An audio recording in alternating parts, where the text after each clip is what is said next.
Hello and welcome to the MB Om podcast, where you will learn to master the business of yoga with guests from around the world who have experienced becoming successful yoga teachers, studio owners, and much more. Now, here's your host, Amanda Kingsmith. Hey guys, welcome to the MB Om podcast. I've got a really awesome episode for you today with special guest Carolyn McPherson. And Carolyn is somebody that I know from university. We both have business degrees, and since graduating, we've actually kind of followed a somewhat similar life path. She basically hasn't lived in Canada since, graduating in 2011, which is probably the biggest difference in our paths. But along the way, she got her teacher training, and she's been an international yoga teacher for the last 2 years, which is super awesome. My boyfriend Ryan and I had the chance to catch up with Carolyn a couple months ago when she was living in the Dominican Republic. And we had her as a guest on our travel podcast, The World Wanders. And when I decided to start MBOM, I thought Carolyn would be so cool to have on here. While she was working in the Philippines, she decided to travel to India and get her yoga teacher training. And since then, she's taught in Nicaragua, the Dominican Republic, and now she's back in India at that ashram, doing some teaching and using her business degree as well, and working towards her future goal of owning her own yoga and dance eco resort. So super cool. She has a lot of really great advice and information, and she's just an all-around awesome person. So I really hope you enjoy the interview. Here's Carolyn. So thank you so much for coming on the podcast today. It's super cool to talk to you all the way in India. You're so far away from me, which is pretty incredible. Yeah. Do you want to start with just talking about how you first got into yoga? Sure. Well, I actually started yoga when I was in university, just as kind of like a fun recreational thing to do. I had been dancing pretty much my whole life. So when I started university, I just saw, spin class and yoga and Pilates, and I tried all of them actually. And then yoga, I kind of did on and off throughout my 4 years in university. And then right after I finished university, I started working abroad and continued to kind of do yoga on and off. Like I had some voice recordings where I would sometimes follow independently at my house. Sometimes I would go to studio, sometimes practice with friends, but I was pretty inconsistent. And then I was working for a couple of years in different countries doing some kind of business related jobs. And then finally I just got tired of working in a 9-to-5 office environment, but I wanted to keep working abroad. And so I thought what to do. And by that point, I was becoming more into yoga. So I thought, and I was in Asia. So I thought, okay, I'll just go to India and do my yoga teacher training. And it was one of my great life decisions because now first of all, I love yoga, and I'm sure that and most people who have done yoga teacher training can agree that doing a yoga teacher training is kind of like a life-changing experience for many ways, and for me it also was. But I've had a lot of good opportunities since I finished my teacher training to teach around the world. Yeah, I definitely, something that I keep saying on like all the podcast episodes is like, even if you don't think you want to teach yoga, I feel like you should just go do a yoga teacher training because you learn so much about yourself. Definitely. Mm-hmm. It's like such an incredible experience. And you learn so much about yoga too. So even if you're just a practitioner, like you learn about the way your body moves at such a deeper level. Mm-hmm. And so what was it about like India that drew you to do your teacher training there? Well, I mean, India is kind of like the birthplace of yoga. And to me, when I think of like, where did yoga come from?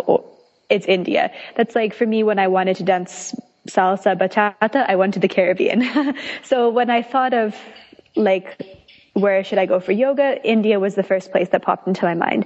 And actually, I was planning on, before I wanted to do a teacher training, I was actually planning on traveling to India, because it's a country that I was always interested in visiting. Mm-hmm. And then, so I was kind of like thinking of traveling to go there, meanwhile getting more into the yoga. So then I thought, okay, well, I'll just do my yoga teacher training in India. And I think also the prices are pretty good in India. Like some other Asian countries are comparable, but India is cheaper than than Bali, for example, definitely cheaper than any Western country like US or Europe or Canada. I mean, even some Americans, they say that when they pay their airplane ticket and the tuition in India is still cheaper than a teacher training in US would be. Plus, you have the feeling of authenticity because all the teachers are Indian. Some of them are like from yogic families. Like some of the teachers here come from yogic families, meaning their parents are yogis. They started doing yoga when they were kids. They've kind of like grown up doing yoga their whole life. They're not someone who just like 5 years ago started doing yoga or something. And then just being in India is kind of like, I don't know, there's something like this whole country is something like special within its spirituality, which I don't think is, at least for me, in any other country that I've traveled to. You just like have a special feeling of being in India, and the people are kind of special. And then, you know, we have an Ayurvedic doctor who's here. So all the food we're eating is, Ayurvedic, like sattvic, organic food coming from actually this ashram where I am. So I guess, yeah, that's why I wanted to go to India, kind of for authenticity, for the price, the good price, and then also just because India was a country I was interested in visiting anyways. Mm-hmm. Yeah, definitely. That definitely resonates with me. It was like one of the first places that I looked to do a teacher training, and then I ended up settling on Bali, but I think India is still kind of like calling to me as somewhere that I'll do a training in the future for sure. Yes, I hope you come here. I'm doing my advanced, anyways, I don't know if this is relevant, but I'm doing my advanced teacher training in June at this ashram. Maybe you could come with me. Oh my gosh, that would be so amazing. That'd be really cool. You'll have to send me details on that. I will. Okay. And so after you finished your teacher training in India, did you teach in Canada at all? Did you come back and teach, or did you head sort of straight to Nicaragua? Yeah, pretty much. I actually traveled for 1 month after in India. And that was funny because I was like couch surfing or staying with some friends around who were Indians, and they would ask me to teach yoga to them because they knew that I just finished this teacher training program. So I found that to be quite funny because actually my first experience teaching yoga was in India to other Indians. So I always think that's funny that I'm just like a Canadian girl who just finished her teacher training and started teaching to Indians. But I mean, like, especially people who live in the cities, or let's just say like not everybody in India is a yogi for sure. Yeah. So there's a lot of people who've never tried yoga but are interested in it. Just like in Canada, there's a lot of people who've never tried but are interested. So that was my first experience, but that was not really like official, meaning I was just doing it for friends in the house. And then I went to I think Malaysia for a few days, and then Korea. Mm-hmm. And I was in Korea for about a month. And then while I was in Korea, I got the opportunity to go to Nicaragua to teach there. Like I found it online. So I did go back to Canada before, Nicaragua for like 2 weeks. And I actually ended up teaching at, a dance camp from my dance teacher. So that was just like, 3 or 4 days in the morning teaching yoga to kids, to dancers. So that was like a small experience teaching in Canada. So I had like a few small experiences teaching yoga before I went to Nicaragua, but Nicaragua was basically like my first job or like official teaching yoga. Yeah. And you taught yoga like 5 days a week for 3 months, right? 7 days a week, actually. Oh, wow. So you taught yoga every day for 3 months? Yep. Well, literally for more than 100 days. I was there for a little bit more than 3 months, and it was cool. I remember like my 100th day, I was like, wow, I taught yoga 100 consecutive days. That was so cool. So there it was a work exchange agreement. So in exchange for teaching 1 yoga class a day in the morning, it was from 7 till 8:30 a.m. I got 3 meals a day for free and free accommodation at this really, really awesome eco lodge in Nicaragua. And actually they told me that I could have the weekends off if I really, really like wanted to or needed to. But the previous teacher was teaching 7 days a week, and they're like the guests really like yoga all the time. So I just taught yoga all the time because for me it was a good learning opportunity, and I was there anyways. And also my workload was so little, like working only, like I finished my working day before I even ate breakfast. So to work 7 days a week is not that bad when you actually have the whole entire day free time. Yeah, I guess when you only work like, what is that? 1.5 hours a day. 10 hours a week. Yeah. That's crazy every day. Like what a way to just dive in and really get your experience. Yeah, it was great. What was like the transition like between say your first class there and like your last class there? Well, I mean, of course I got more confident over time, but, First of all, that was a pretty low pressure environment because the yoga classes were free. So people paid to stay in this hostel, and then they could, if they wanted to, go to a free yoga class. So it was pretty low, like low pressure, low stress, because no one was paying for the yoga class. Everybody were like travelers on vacation. So they weren't necessarily, they're like, okay, we have 60 minutes, we need to work out. They're kind of like, oh, we're just getting up early to try yoga. So it was really, I never really felt like pressure or stress, even on my first class. But actually what happened to me there was that because I was on a kind of a small island and I was the only yoga teacher nearby, I didn't have any opportunities to go to any other yoga classes.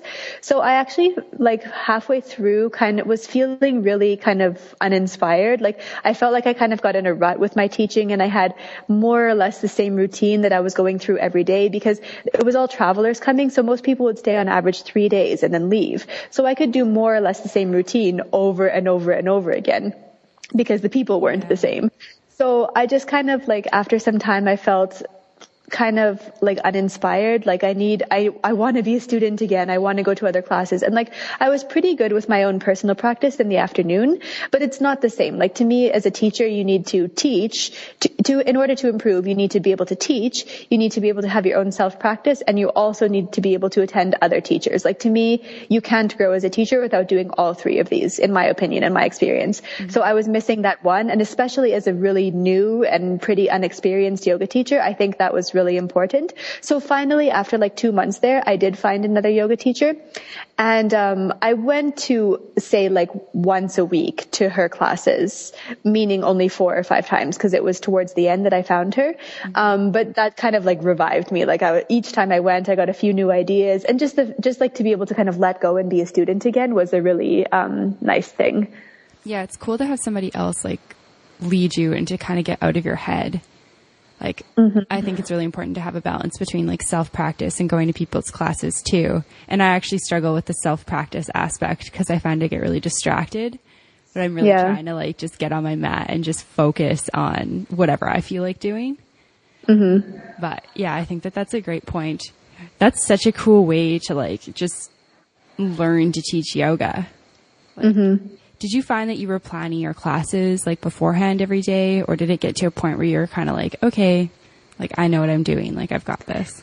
No, never. Even my first class, I never planned it. Like occasionally, like not there specifically, but occasionally if I do a specific class, like sometimes I do classes based on the chakras or with some specific theme, then I still don't plan like every asana that I'm doing, but I think about it beforehand. But mostly, like even when I started teaching, I would just go in with an empty slate, like, and just kind of go with the flow.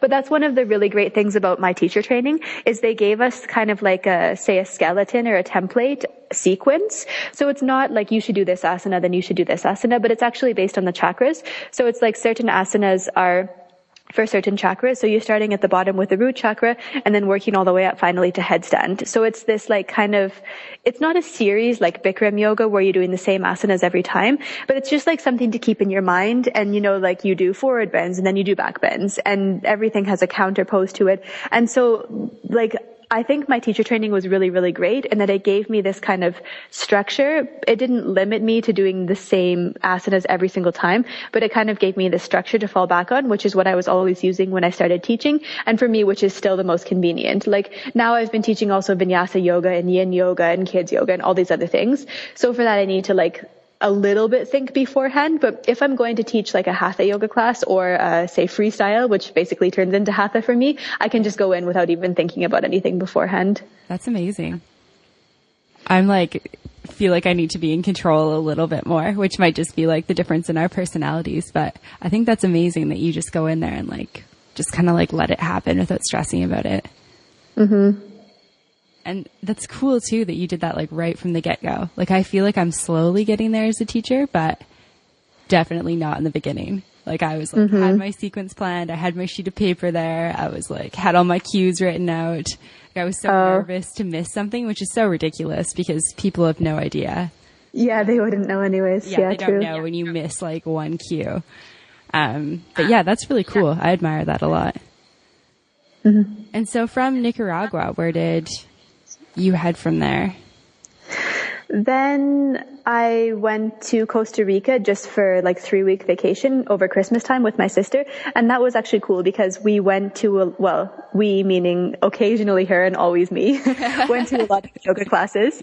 She's not so much into yoga, but she went sometimes with me. But Costa Rica is kind of like a hub for yoga. So we kind of planned our travels to places where we could go to yoga classes. So that was another good opportunity for me to kind of like get a lot of experience being a student. So I spent, 10 or 12 days just going to yoga classes every day, which was really cool on the beach. And then I went to Dominican Republic, which is the next main place. So there I went without any, job lined up beforehand. I just knew that I wanted to go to Dominican because I really love the culture of music and dance. And there was a few other things that drew me to Dominican Republic specifically, as opposed to another Caribbean country. So when I went there, I actually just had fun for the first month. And then finally I decided, I went there with the idea that I wanted to work there and teach yoga there. So then after a few weeks, I started going around to the different yoga studios there, and I just introduced myself and I said I was a yoga teacher. And so it started slowly. At first I was just subbing for other teachers, and then they gave me 1 or 2 classes a week. And I was slowly building up, because I had to teach other styles. I only did my teacher training and had experience in Hatha yoga, but I needed there to teach also Vinyasa yoga, the Bikram series, kids yoga, prenatal yoga, all these different things. So it was a really good learning opportunity for me, but it was it took me a while to build up to everything. But by the time I left, after I stayed in total for about 9 months, and by the time I left, I had 12 to 14 classes a week, which is 2 or 3 classes a day, Monday to Friday. Mm-hmm. So that's, I would say, full-time teaching yoga, meaning I wouldn't want to teach more than 3 classes a day anyways. Although actually some days I was teaching 5 or 6 classes, which was really cool and crazy. 5 or 6. That's so yeah. I had one day where I taught 6 classes in one day. It was amazing because I was exhausted? Yeah, kind of, but it was also cool. Yeah. But yeah, I'd say 3 classes a day. If you want to be, say, a full-time yoga teacher, I think 3 classes a day is kind of a nice, thing to go for, where you can make enough money, still have enough time for yourself and for your own practice. So yeah, it took me a little while because I didn't go there with anything lined up beforehand, but through, time and constantly improving my Spanish, my teaching and my personal practice, then I was able to get more, classes to teach. And did you teach all your classes in Spanish right from the get-go? Yes. So when you went there, what was your level of Spanish like? I could talk, let's say fluently, meaning I could, have a normal conversation, but I couldn't, say anything that I wanted to say. I could converse pretty well, but not perfectly. I don't know, it's hard to describe, but I studied a lot the specific words for yoga, and I went to a lot of yoga classes in Spanish, which helped me. And I had some books in Spanish about yoga that I was reading to get the proper terminology, and I was writing different phrases that I might use in Spanish and getting my friends to help translate. So I did do a lot of studying actually to make myself able to teach yoga in Spanish. Yeah, that's crazy. But definitely, really cool.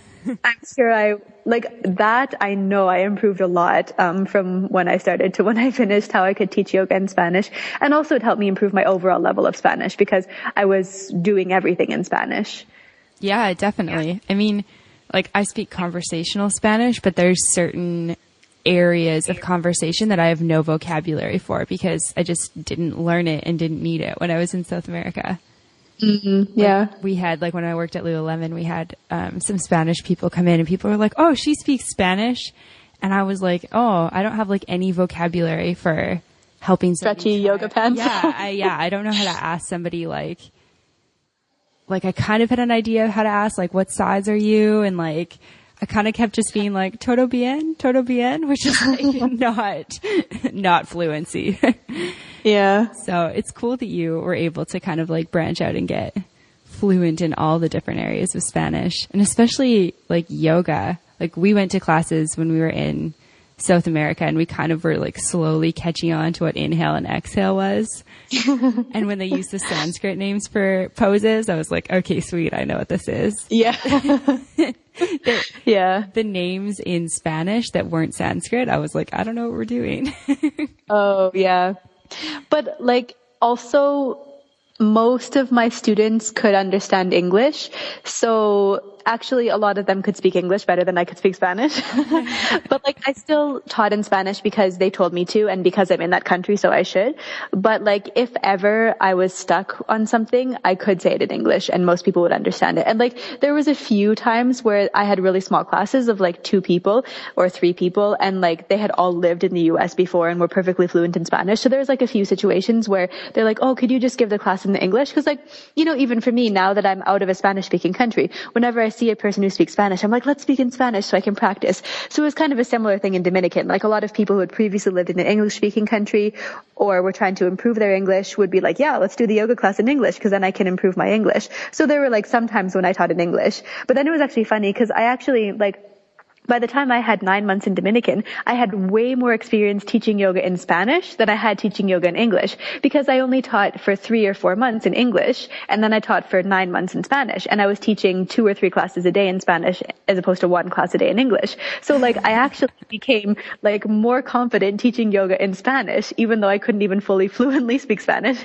which was kind of funny. So then sometimes I would teach in English and I would be like, how do you say this again in English? Because like some terms like tabletop position in Spanish, they call it las 4 puntos, like the 4 points. And so then I would be like the 4 points, but that doesn't sound right in English, you know? And just certain things it was kind of funny going back. But then when I came to India and I started teaching in English again, and I really like, you know, got in the flow of English, I was just like, oh, this is so great to just be able to say what I want easily and perfectly. Yeah. What a crazy like transition from like, it's so, as like a native English speaker, it's so incredible for me to think about like actually not knowing how to say something in English because I'm so like confident in another language. Like I'd love to be there. That's super cool. Yeah. And then like remembering how you've got this whole like English vocabulary that you grew up with that you're like, wow, I can express so many things outside of this. Yeah. Like, did you find when you were teaching in the Dominican that it was very much like when you were guiding people, it was very like based on the poses and like not really getting, I guess, sort of like other personal things into the classes, or were you still able to add sort of like that stuff? Yeah, definitely. Like I often felt myself limited. Like I wanted to say other stuff, but I just couldn't easily figure out how to say it, or I'd end up just like sounding stupid or thinking that I sounded stupid. So like, I mean, I never planned my sequences in advance, like we talked about in advance, but sometimes I would like write out something that I wanted to say in Spanish. If I wanted to talk about like prana or the chakras or something like the physical, I pretty much got like, you know, I had so much experience guiding into any asana. I could pretty much do that in Spanish. Okay. But then, yeah, like when I wanted to say go deeper or provide, you know, anecdotes or talk about something beyond the physical body, it was hard. So sometimes I would like write out something or at least mentally think of something beforehand. Or sometimes I just wouldn't say other stuff. Yeah. Yeah, I know. I can't imagine trying to do that in Spanish because it's hard too, because there's kind of like there's like, you know, sayings don't always translate in different languages. Yeah. Like I know we went to a movie when we were in Buenos Aires and it was in English, but translated to Spanish. And there were certain English sayings that they would just put in quotations and not translate it because there's like not that saying in Spanish. And I'm sure there's some in Spanish that we don't directly translate to English. Yeah, exactly. So it'd be hard to kind of like figure those things out to try to add that like extra stuff to your classes. Yeah. Did you notice like much of a difference between, I guess, sort of like the yoga culture between Nicaragua and Dominican Republic and then even India as well? Yeah, definitely. Well, actually in Nicaragua, I don't think I had a single Nicaraguan student because I was teaching on a eco hostel owned by an Italian that was people from all over the world, like tons of people from other Latin American countries, Europe, US, Canada, whatever. But like, yeah, I don't even think there was any Nicaraguan coming to that place. So, I don't really know anything about the Nicaraguan yoga culture, but like Central America, like I mentioned, is kind of becoming a hub for yoga. Like especially Costa Rica and Guatemala are the 2 biggest ones, but Nicaragua is up there too, in terms of like, say, eco places offering yoga retreats, or just hostels that have yoga classes. It's pretty popular around Central America. So I think a lot of travelers or backpackers are kind of following this yoga trail, like going to different hostels that have yogas and stuff, that have yoga classes. So that's kind of cool. I don't know how popular yoga is amongst Nicaraguans, like in the city or whatever. In Dominican Republic, I was living in the capital city and I was teaching, I'd say like 80 to 90% of the students were Dominicans. And then the other percentage were people, who worked at the American embassy, or their husband worked in Santo Domingo or something like that. So there's like a few expats, but mostly Dominicans going there. And their yoga is still catching on. Like, it's in the capital city, there's 2 big yoga studios, meaning like what we would consider a yoga studio. And then there's other yoga teachers who are teaching either out of their house, or like they have a small studio and just that themselves are running. So it's still like catching on. It's definitely something that is mostly for the upper class. So like most developing countries, you can see like huge differences between, say, lower class and upper class. And the yoga classes were really expensive there, like at like the same price that you'd pay in Canada or US. So if you think of like a rich Dominican, that's fine. But like what one yoga class would cost is probably more than like half the country would earn in a day. So that was kind of like a strange thing to think about. And they're like, yeah, so most of the people who were attending yoga classes had previously lived in New York, or had some sort of, like I said, are kind of like upper class and have had some sort of international experience. So yoga is not really caught on yet for, say, like middle class or common Dominicans. Mm-hmm. Although there was one really cool thing that was happening when I was there, and is still happening, is that they have a lot of donation-based yoga classes, which happens all over the world. Yeah. But almost every single day of the week, there was a teacher doing donation-based yoga in a park or a plaza or some outdoor space, and then people could come and they could just pay whatever they want. So some people didn't even pay anything, and some people paid, like $1 or $2. I mean, in the Dominican currency, but that equivalent. Whereas in the studio, I think if you put it back to US dollars, it was something like $16 for one class, or $100 for a monthly membership. So that's like what you would pay actually in the US or Canada or something. Yeah, I'm surprised that it costs that much to get a membership or to just drop in. Mm-hmm. It's cool that they're offering, I mean, I think it's cool that they do it everywhere, that they do offer like those karma classes where people can just donate. Yeah. It's nice to have like yoga accessible for everyone. Yeah, exactly.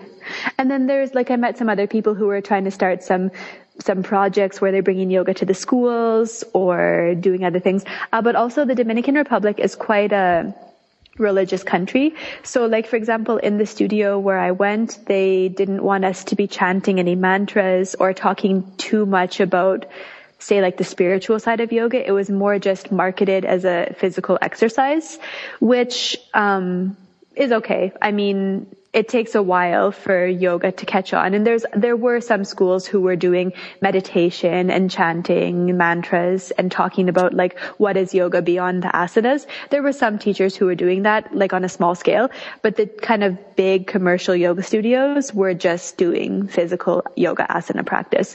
And I'm sure over time, like, the students who start yoga, even me and most people start yoga just with doing physical asanas. And then eventually some people, they're just happy doing that. But then a lot of people, they want to know, like, what is yoga beyond the asanas? And so then, like, the teachers can share their knowledge, and maybe the studio will evolve over time to be more focused on, like, holistic yoga. But at the moment that I was there, that's what it was more just, like, physical practice only. That's interesting. So were studio owners kind of worried that like the chanting and sort of spiritual aspect of the yoga practice would take away from, are they mostly Catholic in Dominican Republic? Yeah. They thought it would kind of like take away from it or kind of like clash with their religious beliefs? Yeah. Like I think that, they just have this, I guess, like the culture that some people even, around the world, like some people think that yoga is religion, although really it's not. Mm-hmm. And they think that if they're following another religion, whether it's Catholic or Muslim or whatever, they think that they cannot do yoga because it's like converting to another religion, which of course it's not. But it does have, it definitely is like a spiritual thing.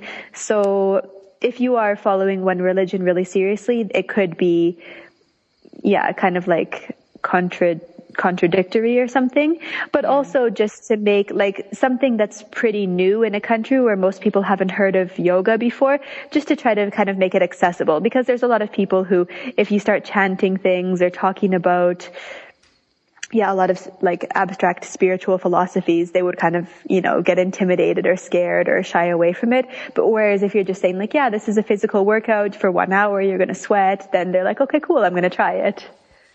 Yeah, definitely. That is super interesting to think about. I hadn't really like considered that, a country that's super religious wouldn't want that sort of aspect of yoga in it.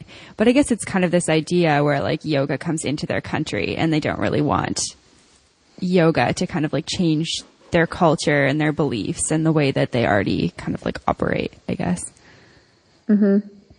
And so you were planning to stay in the Dominican Republic for like quite a bit of time. Mm-hmm. And then how did India come about? So I did my teacher training in India about 1.5 years ago, June 2014, at this ashram.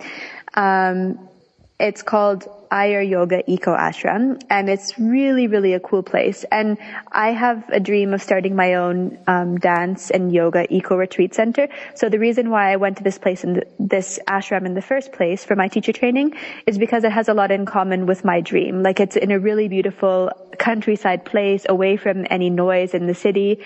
They have a big organic farm, and most of the food that they grow is from our own land.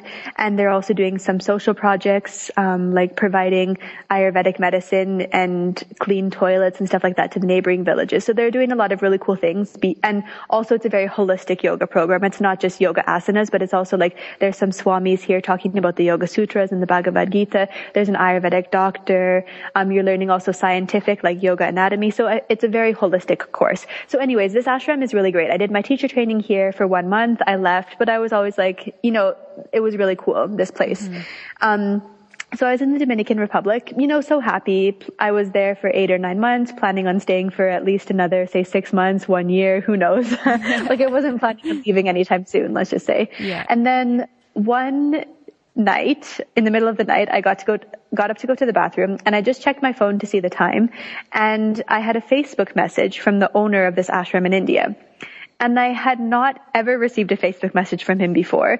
I had emailed him exactly twice since I left the ashram. Once was when I started teaching in Nicaragua, just to be like, hey, I started teaching, like it's cool. And then the other time was actually just a couple months before, because I was starting to think about doing my advanced teacher training, and I needed some sort of clarification on like the curriculum that we studied, because I was actually like in the process of applying for an advanced teacher training. Yeah. And they asked some questions about my 200-hour teacher training. So I had emailed this guy twice since I left. So it's not like we were in regular contact or anything. Yeah. So I saw this message from him on Facebook, and it was just like, he said something along the lines like, I'm feeling quite overwhelmed with the, office work, admin work, marketing, website, stuff like that. Would you like to come to the ashram and help with this? And he's like, I'll send you a plane ticket. You can come right away. And at first, wow. like my first thought was like, this is spam. Like I was like, his account got hacked. This is like, cause it just seems so strange. He's like, I'll send you a plane ticket. You can come right away. I was like, what? And then, so I didn't respond. I went back to bed. And then in the morning I read it again, and I was like, okay, well, let me just respond and see what this is all about. So I just responded. I was like, hey, nice to hear from you randomly. I'm interested. Can you tell me more about the opportunity? Like what exactly you want me to do, what the, say, compensation will be, when you want me to come, et cetera, et cetera. And then right away he responded, like within half an hour, he responded with this really long email saying like, explaining everything that he wanted me to do, some of the like obstacles that the ashram was facing, and just like all of these details. And then it was, to me, it was like a really, really cool opportunity. I really liked the ashram a lot. I felt like I could learn a lot by being back in India. And also I was kind of like honored that he chose me. Like, there's more than 800 graduates from this ashram, from his yoga teacher training courses. And he could have asked anyone. And the fact that he asked me, it was kind of like, I felt like I was like somehow chosen, and I felt like, okay, then I should go. But I mean, not even because of that, but just like for a yoga teacher to be immersed in living on a yoga ashram for 6 months or so is like a great, great, great opportunity. Yeah, definitely. And I'm also like a very spontaneous person and love, changes. And I was super happy in Dominican. I was literally living my dream life. But because I was at this point where I was teaching 2 or 3 yoga classes a day, living in a great house, et cetera, I was like, if I stay in Dominican for another year, I'll probably just keep on doing the same thing for the next year. And it's great. Like, I'm doing everything I love. But I was like, I could keep doing the same thing, or I could just drastically change everything and have a new experience. Yeah. So I thought about it. I thought about it for like a day, let's say, but basically within like an hour or two, I had made up my mind. I was like, I'm going. So then, I gave 1 week notice to the yoga studio, and then I went back to Canada to get the visa, and then I went to India. That's so crazy. So what was the time frame between like getting this first like Facebook message and like plane landing in India? About a month. Oh my gosh. That's so incredible. So like, he sent me the message. I thought about it for say like a day before I confirmed.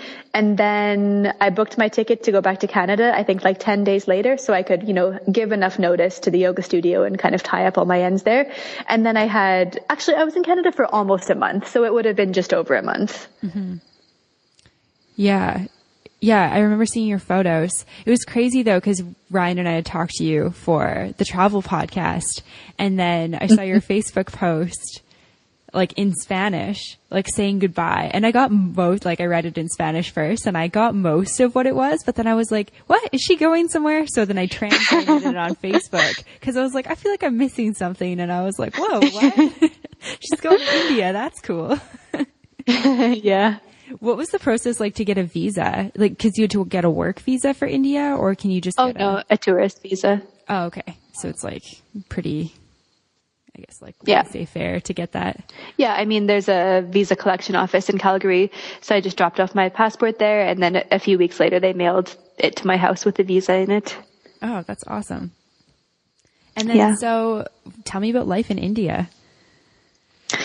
Yeah, so it's really, really, really great. Like I said, this ashram is awesome, and one of my main jobs is kind of like promoting. So I'll do a little bit of promoting for this ashram on this blog. And if you want to like include the website or something later, that'd be awesome, because I mean, it's my job, what I'm supposed to do, but I do really, really believe that this is like an amazing place and great for anybody to come for a teacher training. And they also offer 2-week yoga retreats here. So like, we have some total beginners sometimes who are coming for 2-week yoga retreats, or like senior citizens or whatever. So it's really cool. But basically, like, a day in the life for me, which is not the same as for the students. So actually every morning at 5:30 a wake up bell rings, and then the students are supposed to go to meditation, or the students do go to meditation class from 6 to 6:30. But I generally don't go to that class. My day usually starts with the yoga class, asana practice, from 7 until 9.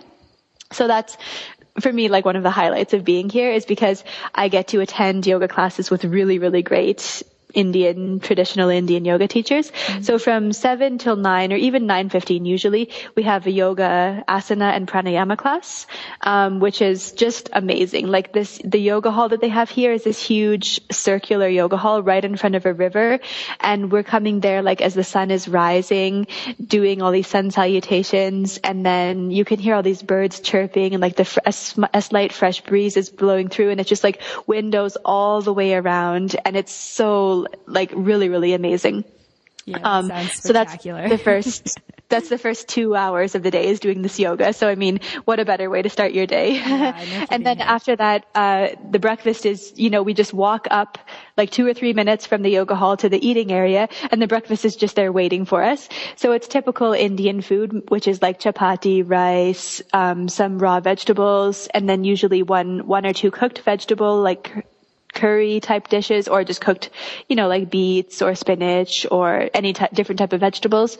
Every day something different. And then one either like bean or lentil or chickpea or something like that for protein. So everything, like all the food here is 100% vegetarian. They have sometimes milk or yogurt, but there's no eggs. And most of the vegetables are grown from our own organic garden. And then the things like the rice and the milk and the other things are bought from the surrounding farmers.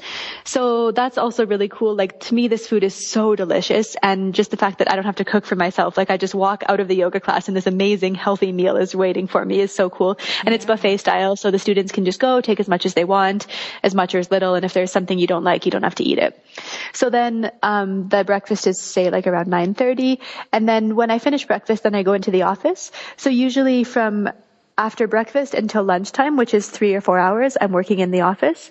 And so, like I said, one of my main things is just marketing. Like, this place is amazing, but people need to know about it in order to come. Yeah. Definitely. So at first I was helping finish the website. We just finished a new website, and now I'm working on a lot of different things relating to marketing, like kind of link building, social media, et cetera, et cetera.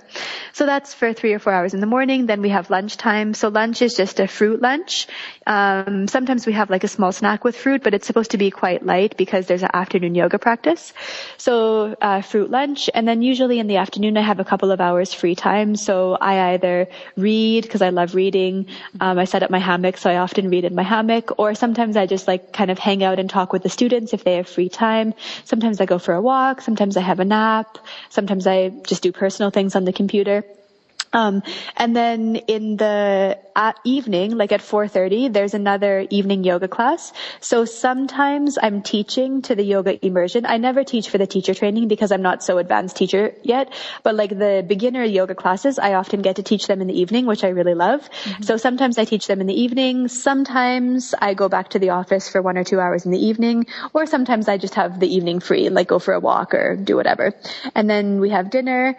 Which again is similar to breakfast, like at least like 4 or 5 different dishes. Then buffet style, you take as much as you want. And then in the evening is also free time. So it's pretty, laid back. Yeah. I'm not working. Pretty awesome. Yeah. So like the course isn't more intensive. Like the students are working harder than I am. That's awesome.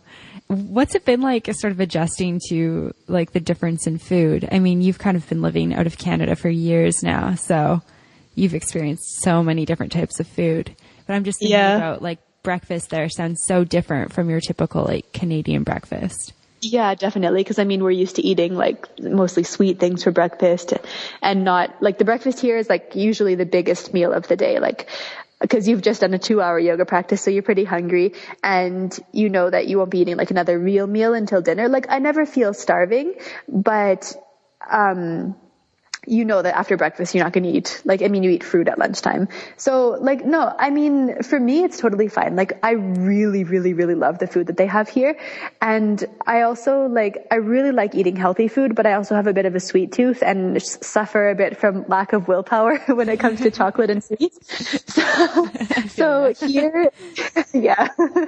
So here it's really cool because there's no temptation. Like, we actually get dessert, like an Indian dessert once or twice a week, but it's never chocolate. But it, like, for example, today we had a dessert, so that was really cool. It was just like some rice pudding thing. So, I mean, yeah, say like once or maybe twice a week, we get a somewhat healthy Indian type dessert. But in terms of like what I really crave is chocolate and cakes and cookies, there's nothing of that here. So it's really cool because actually most of this like craving is just mentally. And since I know that I'm not having it, then I don't think about it and I don't crave it and it just doesn't bother me. So that's been really cool for me. And like, I feel really, really good with the food here. And it's Indian food, but they like slightly make it for Westerners. Like, it's not so spicy. And there's not so many curries like normally they have in India. And also every day we have raw salad, which is, they don't eat like raw vegetables. Most Indians never eat raw vegetables, but they know that most foreigners, especially like yogis, love eating raw vegetables and salads and stuff. So every day we have like sometimes it's just cut cut up like sliced raw vegetables, or sometimes it's actually like a mixed salad, but we have that every day. So that's really cool also. But yeah, I love the food here, and just I don't like cooking that much. So the fact that someone is preparing all of this food for me is really awesome. Yeah, no, that's really great. Was it hard for you to get kind of like on their eating schedule? Like, in terms of like eating like bigger breakfasts and bigger dinners and then a lighter lunch, or were you kind of like unfazed by that? Yeah, it's fine. Like I knew what I was getting myself into because it was the same schedule when I came here for my teacher training. Like naturally, I'm a bit more of a snacker. Like I eat 2 or 3 times a day. And I mean, every 2 or 3 hours, meaning 6 times a day. Yeah, I'm the same way, which is why I'm asking. I immediately have like eating anxiety thinking about not being able to eat for so many hours. Yeah. I used to be like that also. But like I said, it's a really good opportunity because I do think sometimes I'm like a little bit too obsessed with food and eating and stuff. So this is like a really cool opportunity to not think about food. Like there's no point in thinking when is the next meal going to be because it's just always going to be at this time. And if you get hungry early, then too bad.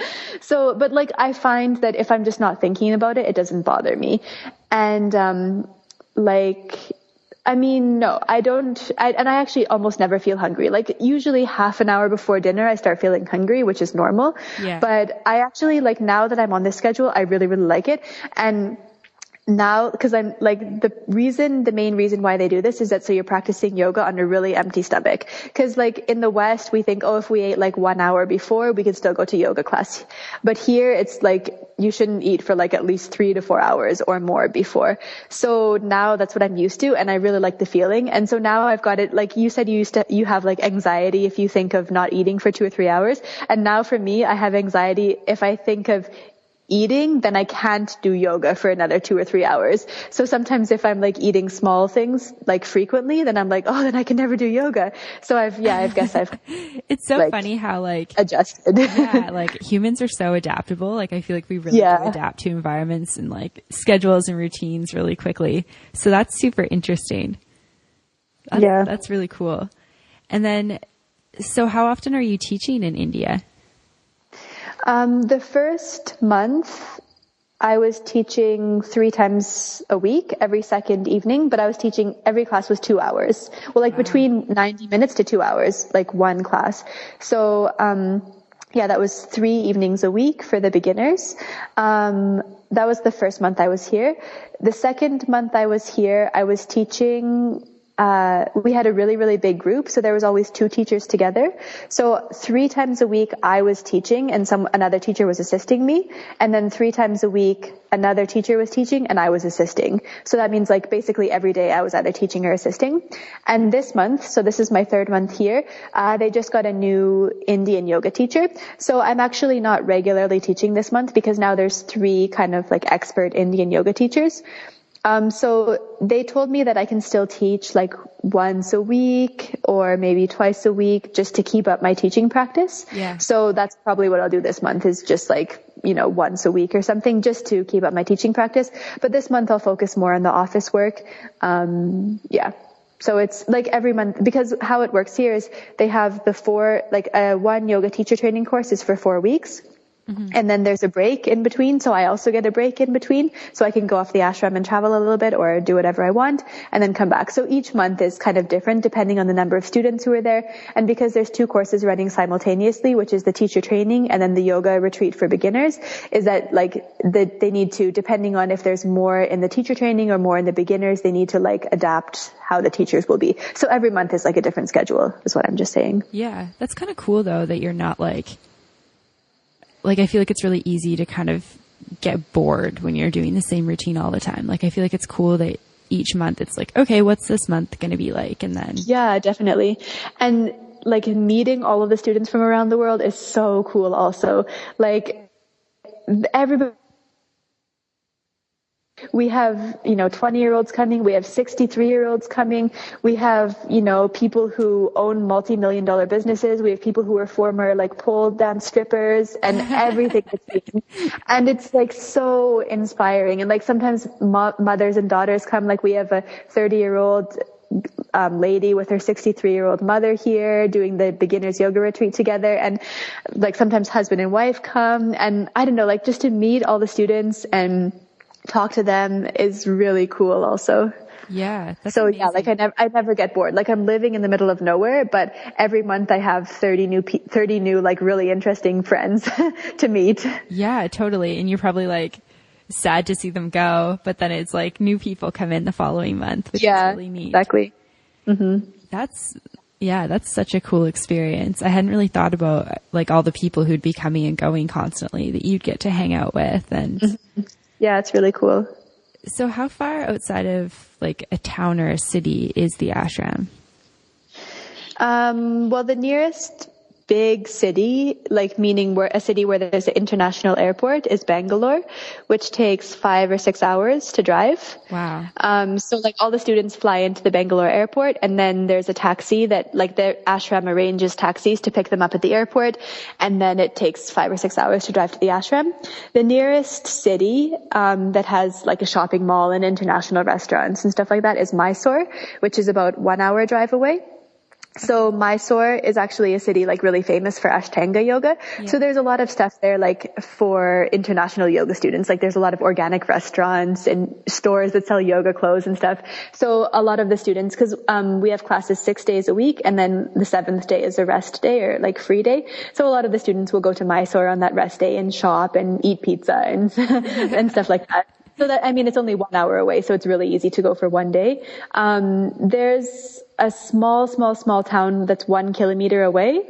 So that town has like tiny shop where you can buy like cell phone recharge and like small wrapped candies, but like there's no ATM, there's no post office. It's like a really small town that's 1 kilometer away. And then the nearest town that has, you know, like a bakery and a post office and that's actually like a town is, I think, 7 kilometers away. Okay. That's cool. So you really are quite secluded where you are. Yeah. Has that been a big change from like living in like downtown Santo Domingo, like the Dominican Republic? Kind of, but I love it here. Like ultimately, at the moment, I love both. Like I love living in a city and I love living in a nature place, but ultimately I know I feel like I'm going to end up living in a nature place, like away from a city. And I never feel bored here, never, ever feel bored because there's so much to do, like in terms of me being a student, going to the classes, me working in the office, and then just meeting all of the international students. Like I never feel bored. But it is kind of, like I mentioned, there's 4-week courses and then a 1-week vacation. Mm-hmm. So it's actually a really nice ratio because like I never feel bored here. I never feel restless. I never feel like, oh, I must get out of the ashram. But like usually by the 4th week, I'm feeling like, okay, it will be nice to go to a city or to just be free out of the routine, like do something out of the routine. Yeah. So then that's usually happening like just at the end of the 4 weeks. And then I go away for 5 days. And then at the end of 5 days, I'm like, okay, I'm ready to go back to the ashram. I'm ready to go back to my routine, my yoga, my healthy food, my peaceful lifestyle. So it's like a really cool ratio, like 4 weeks working, 1 week vacation to me is like perfect. Yeah, I love that. That sounds pretty ideal. Yeah. And what sort of places have you gone on your vacation so far? Well, the first vacation, I just went to the city for salsa dancing. I was actually supposed to go to Chennai because I have a lot of salsa dancing friends who live in Chennai. But that week that I was supposed to go to Chennai was like a big flood, really big flood. I don't know if it really made international news, but like a lot of people died and there were like boats going around in the city instead of cars. Oh, so wow. Of course I didn't go to Chennai and then I just stayed in Bangalore. And so I danced salsa there and I ate a lot of desserts and I did some shopping and hung out with some friends who I'd met before. So I was just in the city, but it was, let's just say that a week for me is too long to spend in the city without anything specific to do. Like basically the only reason I was there was for salsa dancing, but that was only within the week was only 3 salsa parties. So it's kind of like I was waiting around a lot just to go out salsa dancing. Gotcha. So this past vacation, which I just came back from, like I told you last week, I wasn't available to talk. Yeah. I went to actually another organic farm about 7 or 8 hours bus ride away. And it's a really cool place. They have some tree houses there and it's my dream to live in a tree house. And I love that. Yeah. And they had some lakes, like small man-made lakes with some stand-up paddleboards and kayaks, and just a lot of cool people were there. So that was really, really nice. I got to meet some other cool people, and I spent a bit of time in the nearby city from that place. I spent one evening on the beach, and then the rest of the time kind of like hanging out on the farm. So it was actually kind of similar to this place, meaning like it's out in nature and stuff, but it was really a really, really, really great vacation. Yeah, that sounds like a pretty good balance. Like I kind of feel ya on like being in a city all the time, especially if you're kind of just touring around, like it kind of gets old pretty quick. Yeah. When you can like walk and enjoy the ocean or enjoy the forest or whatever it is. I feel like it's just a little bit more peaceful and settling. Yeah. And so in terms of things that you've learned, like as a yoga teacher since being in India, like what sort of stuff, like I feel like you must have learned so much from just being there, like into your third month, from the people that are teaching there and that sort of thing. Well, yes, mostly I've learned a lot about building a website because that's like what I had no experience with before, but what I am doing a lot of now. Let's see. Well, yeah, like I mostly actually have learned from the business side of running a yoga retreat center, which has been so good for me because like I mentioned, like you already know, I'm planning to start my own dance and yoga retreat center. So just like from kind of working on the business side or like organizational side has been very, very useful and interesting. And I've learned a lot, or just like kind of my mind has opened that it's not as easy as it might seem. And there's like a lot of work involved to make it run smoothly and just like to get people to come and stuff. Yeah. So I've learned a lot about that. But in terms of yoga, I mean, I don't know, like I attend every morning regularly without fail. I attend the 2-hour morning yoga class. But it's not super challenging. Like I don't feel bored, of course. Like I love it. I really, really love it. But it's like every month you're kind of starting again from the beginning because the new students come in. Yeah. So like I actually thought I might kind of progress more than I had. Not that I really care. Like I'm still not, compared to a lot of yoga teachers, I'm not that flexible. I can't do any like that many advanced asanas or anything. But like I don't care that much. To me, it's not that important. In terms of being a good teacher, is not so necessary to know all of the advanced asanas. Yeah. So I don't know, like in terms of yoga, I mean, I've made a few improvements and I've been very consistent. So that's good. Like, I mean, I do 2 hours of yoga every single morning before I eat breakfast, which is awesome. Yeah, that's amazing. And hard to do that in like a daily life. So I guess, yeah, like I've become consistent. And of course I've learned some new teaching techniques, like got some new ideas.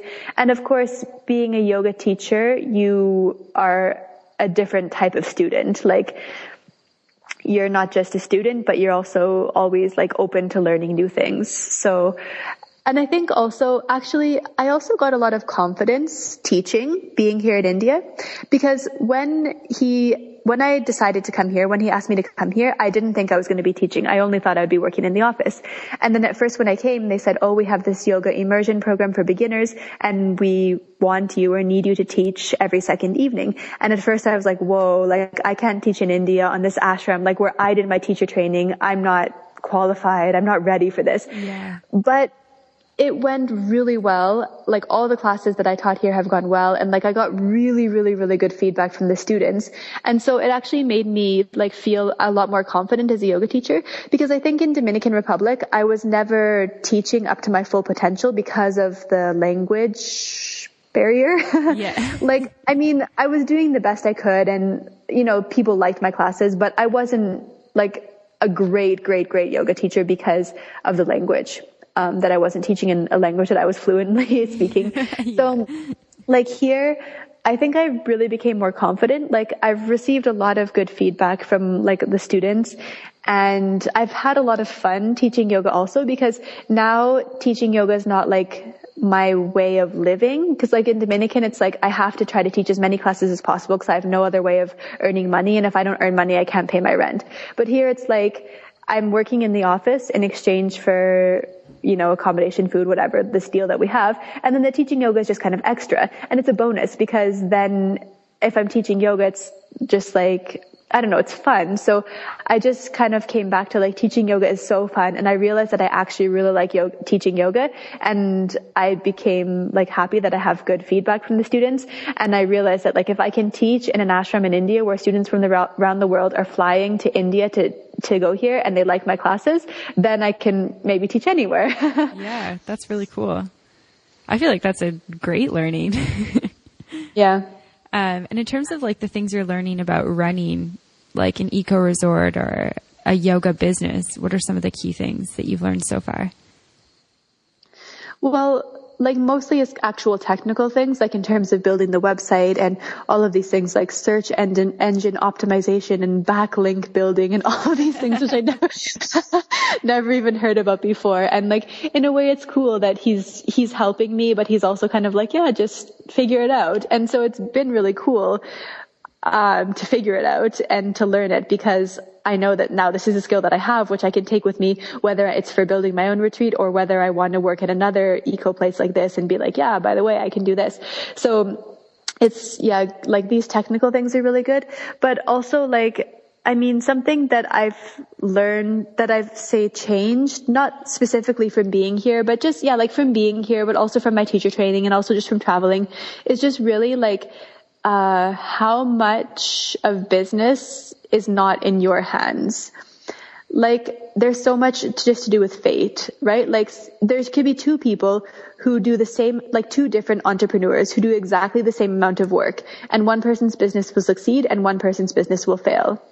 And it's just like, you just can't control it, really. Like, I mean, there's a lot of stuff you can do, but there's also a lot of stuff that's out of your control. And to me, this has been really interesting because I came from a business background, like I studied business in university. My family is quite business oriented, and I grew up with absolutely no religion, no spirituality, no religion, nothing. And my first work experience out of business school was in Africa, and I was trying to help some, rural farmers start small businesses or like make their farming more business-like. And always they told me, oh, but it's God's will. If our business succeeds or fails, it's God's will. And I was getting so frustrated. Like, I was like, this is not true. Like, yeah. You have to do your accounting. You have to know your stock. You have to make sure that, if you are going to sell out of something, you restock, and you have to do this, and you have to market, and you can't just expect your business to work. And I was like, this is ridiculous. Like, how can they say that a business is just in God's hands? And then it's funny because now over time, I'm so much of a just like, if it's meant to be, it will be. And like, especially for me, like for my dream of what I want to start, it's like I've been thinking about this for so long and kind of like manifesting it in my mind. And so far, everything that I've like wanted or thought about or manifested, somehow it's happened.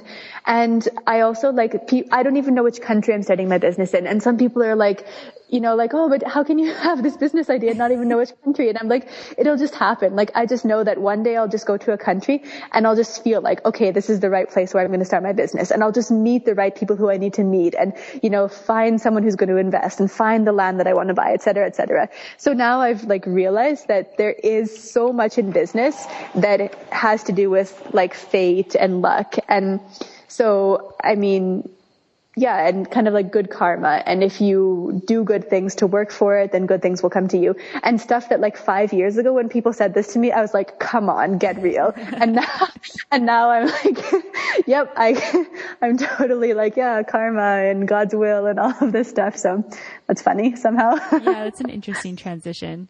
I think there's a certain level of like personal responsibility that you do need to take with stuff like that. Like if you're just like, oh, I'll just like leave it up to God and you don't do anything, I feel like that could maybe not work out. But if you're kind of just like doing what you feel like you need to do to go in the right direction and like, you're trusting your intuition and your gut, like you're going to go to a country and be like, look around you and get a feel for it and be like, yeah, this is the place. And but like, of course. you have to do everything. Like, you have to work hard and you have to do everything, but then ultimately it'll just happen, or it just won't happen. Like, maybe my dance resort business is just not meant to be and it just won't happen. But like, I am working hard because everything that I'm doing is working towards this goal. And like, the whole reason that I'm here is because I want to get experience for my own business, which I'm going to start. The whole reason I'm doing everything is to get experience for my business, which is like my life dream or my life goal. So it's like, yeah, you have to work hard for it, but ultimately it's like, whether it happens or whether it succeeds, like, I could work so hard and then maybe it won't work. Or I could work so hard and then maybe it will work.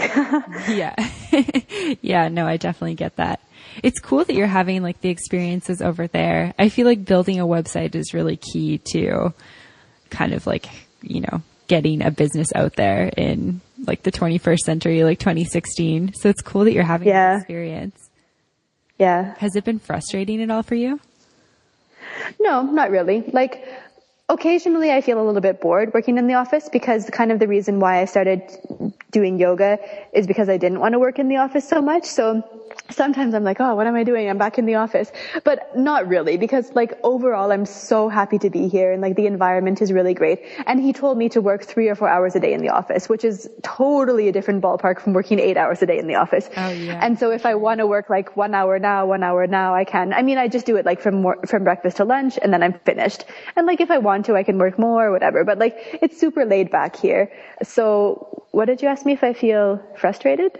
Like, just like if there was like, frustration with like developing the website and stuff. Oh, no, not really. And like, the environment here is so great. Like, my boss, I guess you could call him, or like the owner of the ashram, the one who brought me here, is like so patient and nice. And like, that's part of the thing about working with a yogi. Like, you know, I don't think he or me or anyone here is ever going to be angry or rushed or stressed or something like that. And like, I always have a lot of work to do, like a lot of tasks, but I never have deadlines, or it's never like, you know, oh, this is so stressed, we have to finish this by this month. It's like, okay, here's all the things you can do. When you need more things to do, just tell me.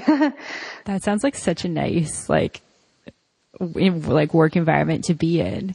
Like, I think about like the office environments I've worked in, and none of them have been terrible, but there's always sort of this level of like urgency and like, you got to get this stuff done like right now. And that brings my stress level up, and I really try to keep like my stress level down, because otherwise I just get like wound up and anxious.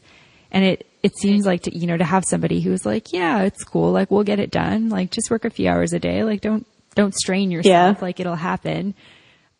I feel like things probably actually happen more efficiently because you're not stressed about it. Yeah, exactly. And also because I want to, like, I legitimately like this place a lot and I want to help it.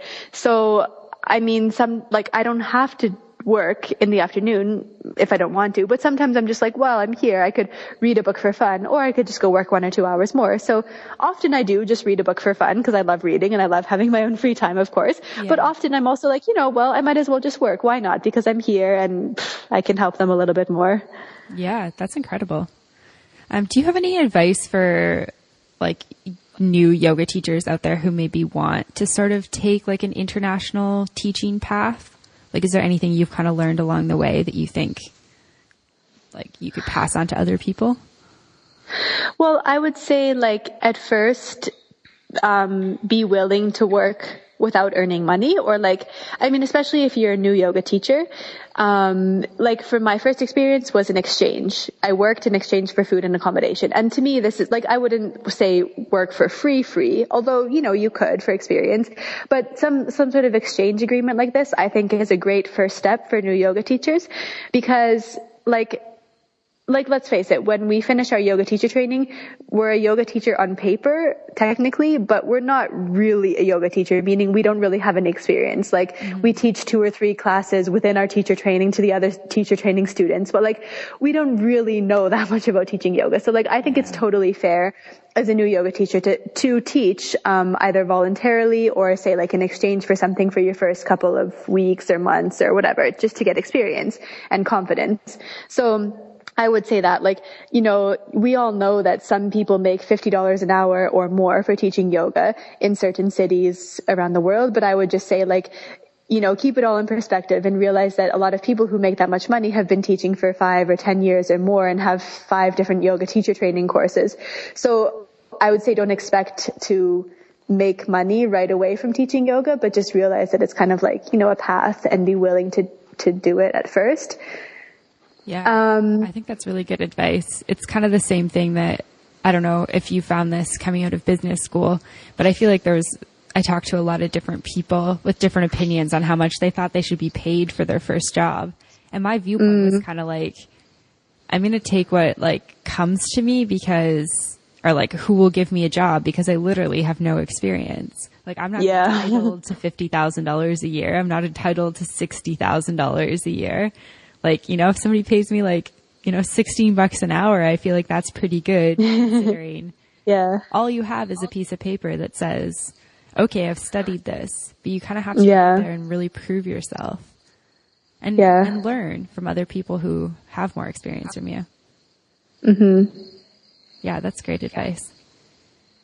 Did you have something else you were going to say there? Well, another one, like I mentioned before, is just try to keep up your own personal practice, and also try to continue attending classes with other teachers. Cause for me personally, like I mentioned, when I was in Nicaragua, I felt like I was kind of in a rut because I didn't attend other classes. And in Dominican, sometimes I was really busy teaching that I didn't have time to attend other classes. So I think if possible, always try to continue attending classes and having your own self-practice so that you can improve as a teacher. And just you need to have a certain energy as a yoga teacher. You need to be, say, well-rested, projecting a good energy. And for most yoga teachers, if you don't have your own yoga practice, whether that's self-practice or going to a class, you don't have the proper energy for teaching a yoga class. It's not just like any job where you can just go there with any state of mind. You need to be kind of, I think most yoga teachers, before they go into a class, they do a small 5-minute meditation or some Kapalabhati pranayama or something to prepare themselves to teach. Cause I'm sure it's you have to have this certain energy. So, and then to have your own personal practice is important for that. Mm-hmm. And then, it's kind of practice what you preach is sort of my thoughts on it. And I've talked to quite a few yoga teachers who are like, how can you go in there and be calm your mind, come into your body if you're not doing that in your life? Yeah. And yoga's so off the mat too. I find for me, I recognize my yoga practice when I'm stuck in rush hour traffic. And, years ago before I was practicing or teaching yoga, I would be so frustrated and wound up and angry. And now I'm just it is what it is. I'll get home when I get home. There's nothing I can do about that traffic. I can feel angry, or I can turn on the radio and listen to some tunes and let it happen. Totally. Yeah, I feel the same. I literally never get angry or never get frustrated. And I guess it's because of yoga. I don't know. And the same thing, with the people I work with, the other who are also yoga teachers, I don't know. It's everybody's just happy. And I don't know, something will happen and they'll just be well, it already happened, and then move on. It's a good way to live life for sure. Do you find you're more relaxed in India than you were in say Dominican, or was it pretty similar in the Dominican as well? Yeah, I'd say I was pretty relaxed there also. That's awesome. You always sound so relaxed, which I love. Yeah. And what about in terms of planning international teaching? Do you think it's better to sort of just find a place you and just show up there and see if you can teach, or kind of seek jobs out beforehand, or what's sort of your view on that? Well, yeah, so I've had the experience doing both. In Nicaragua and India, I had the job before, then I came. In Dominican, I didn't have the job and I went. And they both ultimately worked out fine. In the Dominican, I was a couple of months without earning money, basically. And there was one point where I literally almost had no money. And I was okay, if I don't get more classes next week, I can't pay my rent. So, of course, if you go to a country without a job pre-aligned, there's a risk that you're not going to get a job, or that you're going to start really, really slow and it's going to take a long time to build yourself up. That's probably going to happen. Yeah. So like, I mean, if you have a bit of money saved and if you have time, and if you have a country or a city or a place that you really, really, really want to go to and you think there could be opportunities, then and if you're an adventurous person, then sure, why not? But like in general, I think I would actually recommend, and me, myself in the future, I think I would tend to try to find the opportunities before going, because like a lot of times there are so many cool opportunities that you can find on the internet. And like in Dominican Republic, they weren't specifically looking for a new yoga teacher. So it took me like a while to get into it. But there's like a lot of places who are specifically looking for a yoga teacher, and they want you and they'll pay for you to go there. And then when you arrive, you immediately have like full-time teaching work or something. So like, I really, really wanted to go to Dominican. So I was like, I don't care. I'm just going to go and I'm going to make it work. And I did make it work. Yeah. So like, I mean, definitely for the people who are adventurous and they want to go to a place, I would say go with it. Like follow your passion. And if somehow it will work out. But like for most people, and like I said, for me too in the future, I think I would actually tend to advise, to look for the job beforehand on the internet and then go wherever the opportunities are. Yeah, that's awesome. That's great advice. And then, so just one like final question for you that I'm asking everyone who's coming on the podcast is, if you could give like Carolyn advice, like Carolyn from 2 years ago, advice that you know now, what's one piece of advice that you would give her? Like brand new, right out of teacher training. Oh, out of teacher training?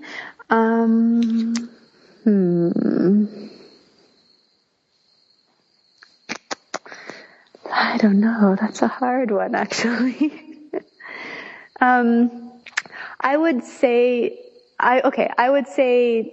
something along the lines of be a student forever and never feel like you're an expert. Never close yourself from learning more, because you can always learn more. And even the most advanced yoga teacher in the world can learn more from themselves and from other people. And I learn every day from students. Like I learn from the 60-year-old grandmother who's never done yoga before. And I learned from the expert yoga teacher who's been teaching yoga for 20 years.